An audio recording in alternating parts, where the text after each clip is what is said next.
just the language imported from. My guess is the points are probably pretty into it at some point. Dig it down. Yeah, I think we should need to start with the world, the Bell sign, and then move out from there in terms of phenomena. That's the only place you can really start. That's my boy right there. Lived experience of the world. No. There you go. That's not how it goes down. I think Tadao is just being captured from a quasi-Estonian. No, we need to start with the basic phenomenon here, and then move outward. So why don't you tell us about your daily lived experience and what that's like? Whoa, from the world out. Yeah, from the world out. Okay, just snapping back into it. No, my daily experience is that I'm constantly inspired by all the cool people that I've been running into, and what is the condition for the possibility of this? The predisposition for running into cool people. Yeah, what's the enabling factor? A willingness to let it happen more and more. Willingness to let it happen. In my particular case, but they're out there. What other things? Is that the only thing that you gotta have faith? I think it helps if you believe it. Is that the only necessary precondition for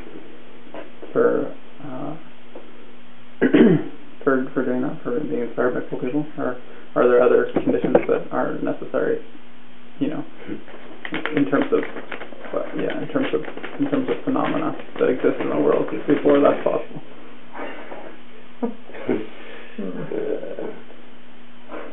Doesn't seem that complex now that you ask that question. I'm just wondering. I hadn't thought about what other preconditions are there? Being, the precondition of being. Yeah. And perception of coolness is helpful in so much as we know we talk about when we're discussing coolness. Okay, so being, perception of coolness, a willingness to let it happen, and what else? Exposing yourself to people. Like going where people exist, or being there. So that's part of being. So what does it mean? It's a subset. What does it mean for people to exist? What is the meaning of being for people? I don't even. One might say consciousness, but I don't even know. Well, but what is consciousness? I mean, that's just sort of another way of saying it. What is consciousness? It's an awareness and a communication. It's not necessarily communication, but I think consciousness makes possible communication, which makes possible the verification of consciousness. So in other words, sort of a loop. Loops back on that. Yeah, but it's not. It's a spiral more than a loop because it's open ended on either side. So it's what is it open onto then? Well, that itself. But that's a loop. It's a Mobius strip trip. I don't know. That's a loop. It's cliche, but I don't know. Like, I mean, is there anything else that feeds into that loop, or is that all there is? Some people want to call it the unnameable. Some people want to call it something religious, stylist. You know, they want to style it like that. It's we could sit here and invent new words for it, and we'd be like cleverified upon those for a while, but it would still remain that thing which. No, but now you're getting all loose, like, so, but let's get back to the phenomena. Like, what are some of the conditions for the possibility of consciousness? Like, break it down for me. I don't know, like, I can tell you what other people would say. No, tell me what you say. No, as you experience it, what is the precondition? It's windows, it's like perception. So. Okay, so what's the perception? It's a sensory experience, I guess. I mean, as being a human being, if that's what we call ourselves. I mean, if you're living in that reality box of like we're human beings and we're having a discussion about reality, I would say. But prior to that, like before that, we even talk about that. It must be. What are the kind of components of perception? It's an inclusion within something bigger than yourself. I mean that phrase immediately comes to mind, and then as soon as I think about the limitations of what. But I mean, you just introduced a new concept, which is yourself. So without making reference to what you just said, was it kind of in a box? The minute you said what you said to try to catalyze what I was trying to say, I was thinking about being discorporate, and I was thinking about being aware of spirit, essence, or character. If you want to call it character, without personification, you have character. You have, like, a spirit to have a character, right?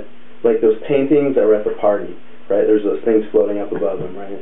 And those are not bodies, they're not people, but they fit within the realm of consciousness, because they might have consciousness if you know, if they're not projections of our personification.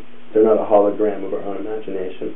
If they're not just a collective mass, like total hallucination of an archetype, then they're quite possibly aware of us as ourselves. Like, it's like a through the mirror loop, but with something that's supposedly not you.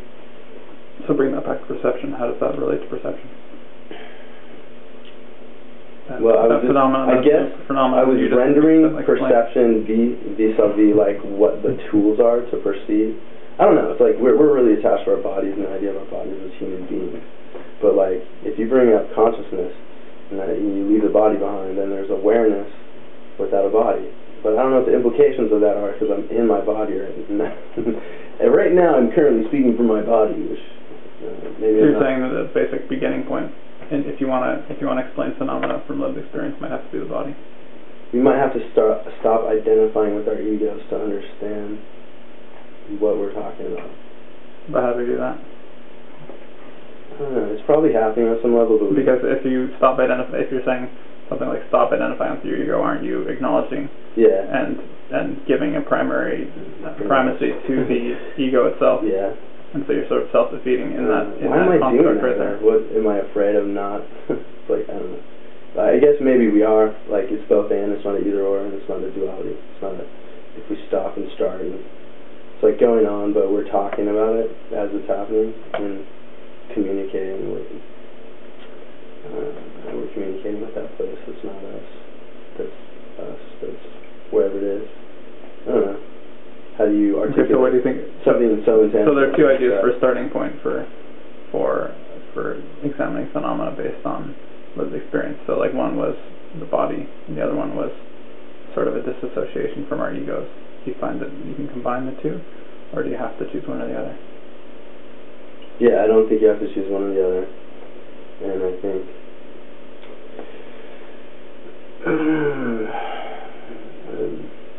I think poetry is a better way to describe it, or dancing, or like music. But it's fun to try to record. An ecstatic experience you're talking about then, that puts you into your body, but also... Well, that shows without telling, but we're telling. Okay. Sorry to interrupt. That's okay. You. So you're saying that something like dancing or music. I'm so French, mate. I'm so québécois about even so not. Yeah, it shows with Italian. Whatever. Thank you. Cheers. Sorry, Drew, what?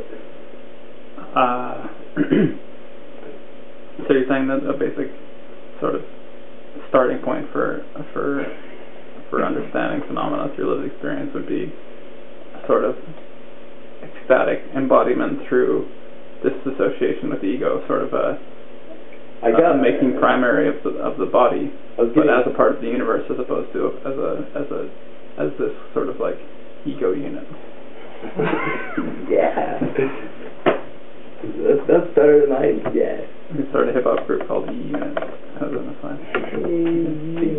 Yeah, that one. So if we were just gonna shift into speaking French right now. Yeah. And we're going to talk about these same things, right? Yeah. It would feel differently, right? So we're communicating No doubt. different vibrations with similar intent. So it's filtering through, but is that affecting the reality of... Undoubtedly. You know what I mean? So that's where I'm tripping out a lot lately. Yeah. I mean, in a good way. But I'm like, you could have infinite number of languages to like peel back the layers of articulation for reality, or sure. Well, I mean, language is sort of the embodiment of consciousness. So, if you wanted to talk about something that's homologous to like dancing in the verbal realm, then you might talk about poetry or sort of free association or something like that. Yeah, because it's linguistically bound. Yeah. But it's also trying to become self-aware as a part of a tradition or a heritage that is greater than itself, but at the same time realizing that it's bound in that position. And